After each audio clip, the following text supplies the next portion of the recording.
So many thanks to Kate, and thanks to all of the fellow panelists and colleagues. The Healthy Caribbean Coalition, or as we call it, the HCC, is honored to be invited to speak at this workshop, and extremely honored to be at this meeting of the largest gathering of NCD civil society organizations in the world.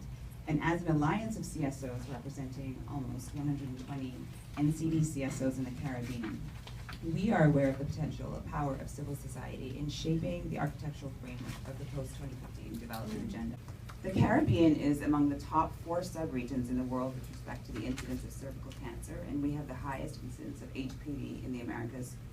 Globally, every 2 minutes, a woman dies from cervical cancer, and 85% of these 266,000 deaths are among women living in low-income countries due to lack of access to the Hpv vaccine and lack of access to screening and treatment services.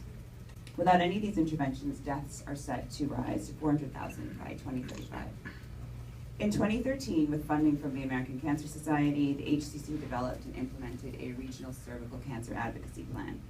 Key outputs of this program included the building the capacity of 21 cancer societies, development of tools, and the launching of the first of its kind, an electronic petition aimed at heads of government, asking them to ensure that all women in the Caribbean had access to cervical cancer services.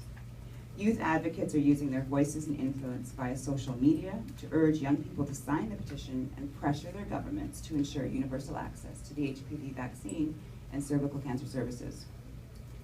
Vaccines can protect against approximately 70% of cervical cancer cases, while cervical cancer screening and treatment captures the remaining 30%.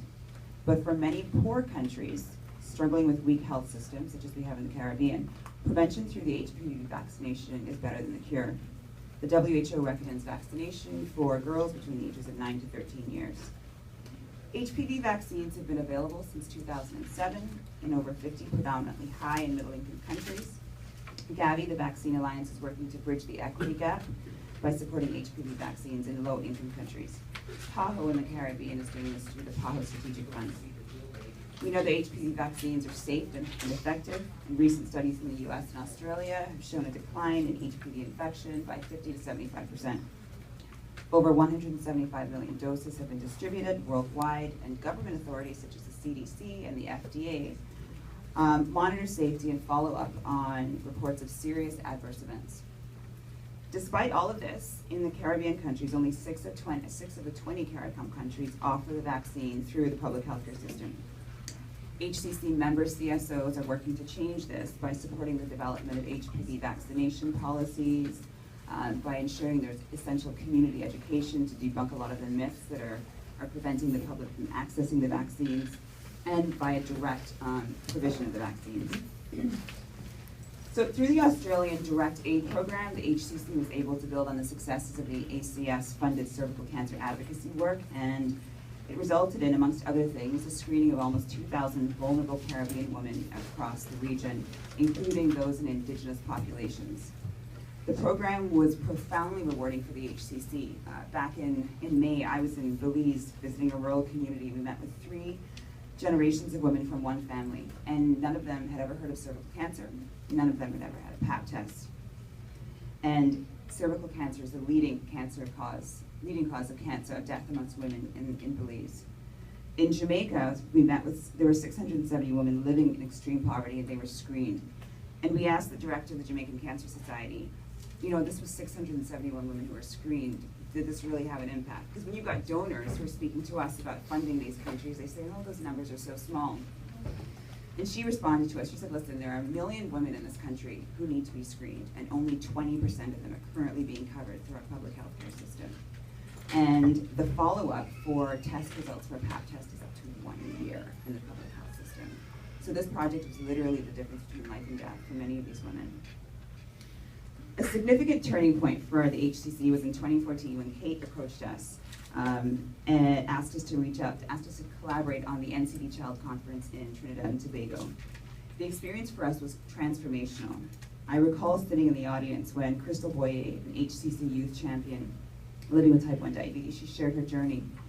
The audience was captivated as she challenged the global NCD community to more effectively engage youth voices by moving beyond standard tokenism to creating and promoting more meaningful spaces for youth participation.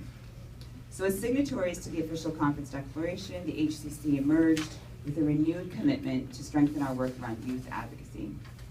So where do we go from here? Moving forward, our focus areas include developing tailored, user-friendly tools to guide advocacy around marketing of unhealthy foods to children, the introduction of national HPV vaccination programs, contributing to regional policymaking and action around childhood obesity, convening stakeholders to address health system strengthening and universal access to healthcare.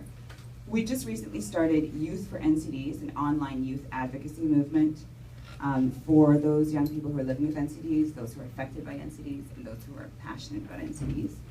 Through Youth for NCDs, we hope to provide a platform for young champions to share their experiences and their visions for the future. Our work with the regional partners, CARFA, PAHO, UE, and CARICOM, is ongoing to ensure that civil society is represented at these regional decision-making bodies.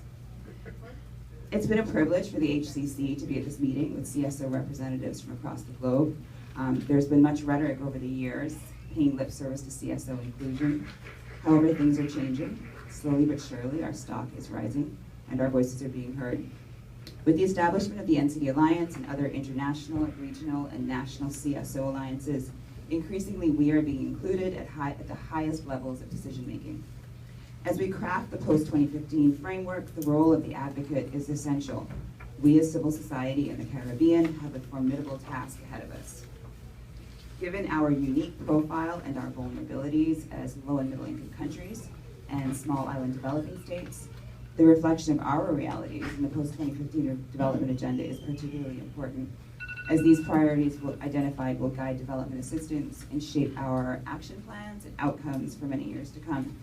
So our role as agitators and watchdogs now is more critical than ever. Thank you.